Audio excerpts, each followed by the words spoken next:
नमस्कार दोस्तों, मेरा नाम अरुण है और आप देख रहे हैं मेरा YouTube channel thanks for your time. पिछली वीडियो में मैंने सेक्शन 37 के बारे में बताया था, जहां पर आपने सर्वल एक्ट्स और सर्वल ऑफेंसेस के बारे में जाना कि सर्वल एक्ट्स क्या होते हैं और सर्वल ऑफेंसेस क्या होती हैं। अगर नहीं जानते हैं तो, और अगर मेरी पहली वीडियो देख रहे हैं तो भी आप उसको देख लीजिए। और सेक्शन 34 को जरूर देखना, क्योंकि सेक्शन 34 को देखेंगे तब सेक्शन 38 के बारे में भी पता चलेगा। वो भी मेरी वीडियो में आपको मेरे चैनल पे मिल जाएगा। तो जानते हैं सेक्शन 38 क्या कहता है। सेक्शन 38 जो कहता है कि किसी जुर्म को करने के लिए एक से अधिक व्यक्ति सेम इरादे से गए उस अपराध को करने के लिए, और अपराध कुछ और हो जाता है, तो उस समय पे ये धारा 38 लगेगी। ठीक है, तो इसको हम उदाहरण के तौर पे भी उदाहरण के तौर पे मैं बताता हूँ। ए बी और सी डी के घर गए थे चोरी करने के लिए। सबका यही इरादा था। ए जो था बाइक चला रहा था, बाइक पे था।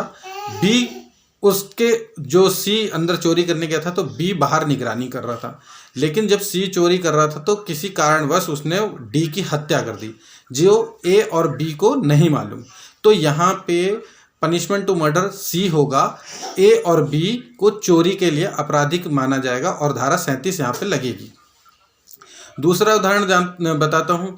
ए क्या करता है, बी से बहुत ज़्यादा, बी मतलब ए को इतना बोलता है, गाली देता है, कुछ इतना मतलब उसको उकसा देता है कि ए जो है बी को बहुत मारने लगता है। उसी जगह से सी भी गुजर रहा होता है। सी की बी से बहुत पुरानी दुश्मनी होती है कि भैया अब वो सोचता है कि मैं बहती गंगा में हाथ धो लूँ। उस सी को तो बी को मारना था, बस एक मौका चाहिए था।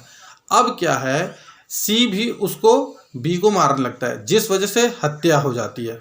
तो इस दोनों ही केस में मर्डर, दोनों ही तरह से मतलब दोनों व्यक्ति जो भी है वो करते हैं, उसको मारते हैं, तो जिससे मर्डर हो जाता है। तो मर्डर तो हो जाता है, लेकिन बी के मर्डर के लिए, बी का जो मर्डर है सी के द्वारा जो होता है वो पनिशमेंट टू मर्डर होगा, और ए के द्वारा कल्पेबल होमोसाइड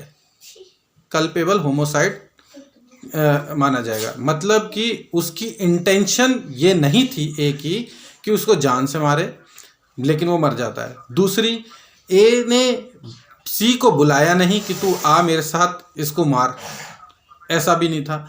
बस वो सर्कमस्टांसिस, प्रोवोकेशन, यानी कि उसको उकसाना, जो बी ने उसको उकसाया, इसके कारण ए ने उसको मारना स्टार्ट किया और गलती से ऐसा हो गया। मर्डर तो हुआ है, और बी के लिए सी के मन में तो था कि बी की हत्या करनी ही करनी है। तो वहाँ पे उसकी इंटेंशन ये थी, यहाँ पे इंटेंशन अलग है, इसकी इंटेंशन अलग थी कि भैया इसको मारना है। तो इसलिए उसको दूसरी यानी कि पनिशमेंट टू मर्डर की के लिए गिल्टी पाया जाता है। तो अब आप समझ ही गए होंगे कि धारा 38 कहाँ पे लगाई जाएगी और किस पे लगेगी।